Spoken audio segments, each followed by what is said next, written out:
What is up, Watch fam? Happy Saturday and welcome to this week's episode of ASKTNH Live. I am Christian from Theo and Harris, and we are here on Instagram. Woo!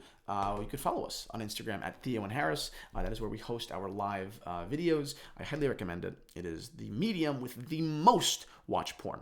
And if you do, go on Instagram, follow us at Theo and Harris.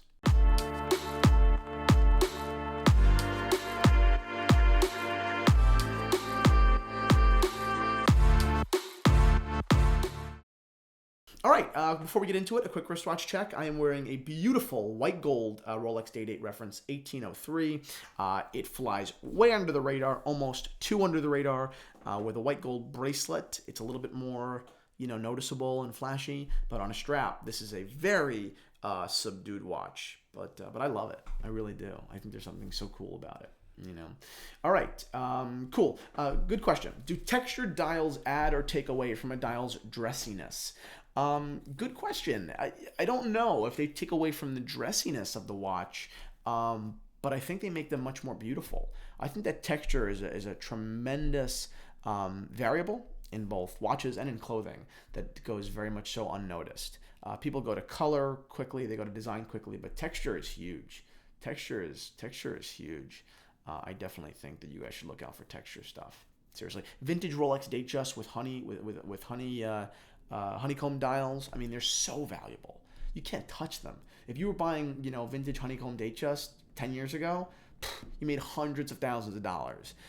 So texture can very much so be king.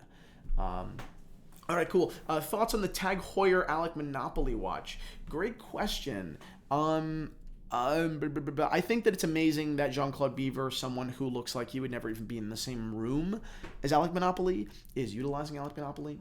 I think that it's important to remember that the watch community, you, me, people who care to listen to this stuff and talk about this stuff on their free time, is very different and relatively unimportant in many ways compared to the mass audience. And that is what I think Jean-Claude Biver understands and goes after. The watch community is very important. We're the ones that publicize all of the content, right?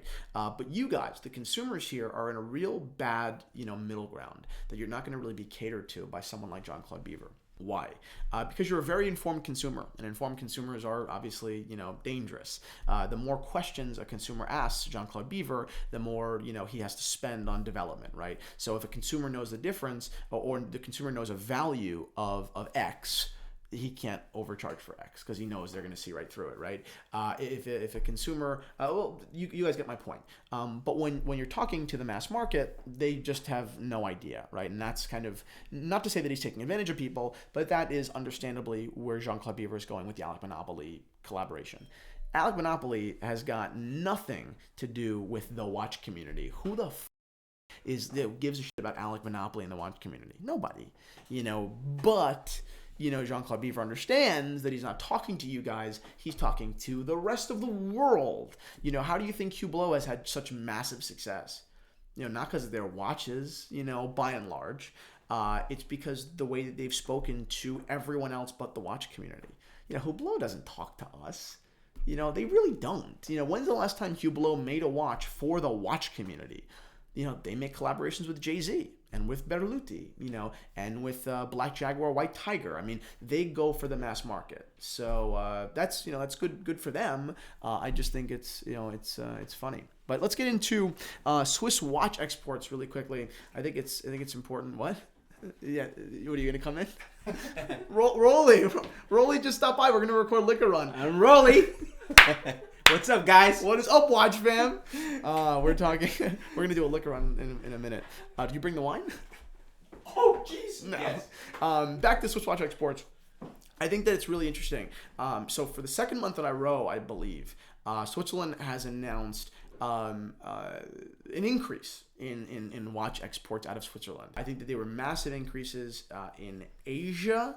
I don't remember where, but in Asia, and some minor increases for the rest of the world. But what I think is what's so misleading about that, and I'm not saying that this is necessarily true, but what's being left out of the equation is, are more watches being sold to consumers, or are you just, regaining the trust and the leverage over your authorized dealers that you're making them make larger commitments? That was the problem to begin with. And I'm not saying that's the case right now, but exports, like how much I'm manufacturing and giving to my representatives is not necessarily proportionate or proportional to the number of actual sales, especially when I believe many of these dealers, these authorized dealers, these dealers all over, they're forced to make these commitments. They have to pony up cash.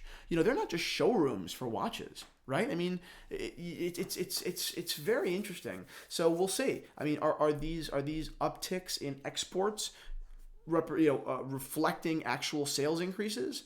I don't know. And if so, then what's changed? Did the Swiss watch industry change the way they were doing business, or did the economy just get better? The watch industry didn't really change. Honestly, what has the watch industry changed? Nothing. Not their marketing, not their price structure. They're still offering way too many watches, in my opinion. They're still using a celebrity sponsorship, which is fine. I mean, I get you're always going to have to use that.